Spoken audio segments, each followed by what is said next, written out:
France के ट्रेले नामक वैज्ञानिक ने जब हवन पर रिसर्च की तो उन्हें पता चला कि हवन में प्रयोग होने वाली आम की लकड़ी जब जलती है तो फॉर्मिक एल्डिहाइड नामक गैस उत्पन्न होती है, जो कि खतरनाक बैक्टीरिया और जीवाणुओं को मारती है तथा वातावरण को शुद्ध करती है। इस रिसर्च के बाद ही वैज्ञानिकों को इस गैस और इसे बनाने के तरीके का पता चला। गुड़ को जलाने पर भी यही गैस उत्पन्न होती है।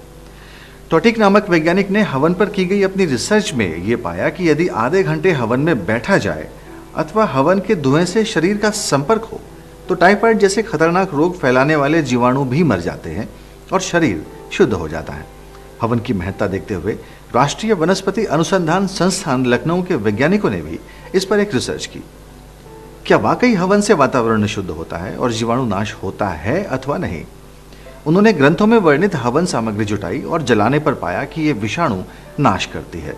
फिर उन्होंने विभिन्न प्रकार के धुएं पर भी काम किया और देखा कि सिर्फ आम की लकड़ी 1 किलो जलाने से हवा में मौजूद विषाणु बहुत कम नहीं हुए, पर जैसे ही उसके ऊपर आधा किलो हवन सामग्री डालकर जलाई गई तो 1 घंटे के भीतर ही कक्ष में मौजूद बैक्टीरिया का स्तर 94% कम हो गया। यही नहीं, उन्होंने आगे भी कक्ष की हवा में मौजूद जीवाणुओं का परीक्षण किया और पाया कि कक्ष के दरवाजे खोले जाने और सारा धुआं बाहर निकल जाने के 24 घंटे बाद भी जीवाणुओं का स्तर सामान्य से 96% कम था।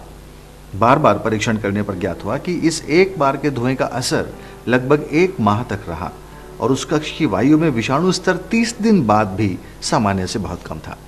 यह रिपोर्ट एथनोफार्माकोलॉजी के शोध पत्र रिसर्च जर्नल ऑफ एथनोफार्माकोलॉजी में भी दिसंबर 2007 में छप चुकी है। रिपोर्ट में लिखा गया है कि हवन के द्वारा न सिर्फ मनुष्य को नुकसान पहुंचाने वाले बैक्टीरिया का भी नाश होता है, बल्कि वनस्पतियों एवं फसलों को नुकसान पहुंचाने वाले बैक्टीरिया का भी नाश होता है, जिससे फसलों में रासायनिक खाद का प्रयोग कम हो सकता है।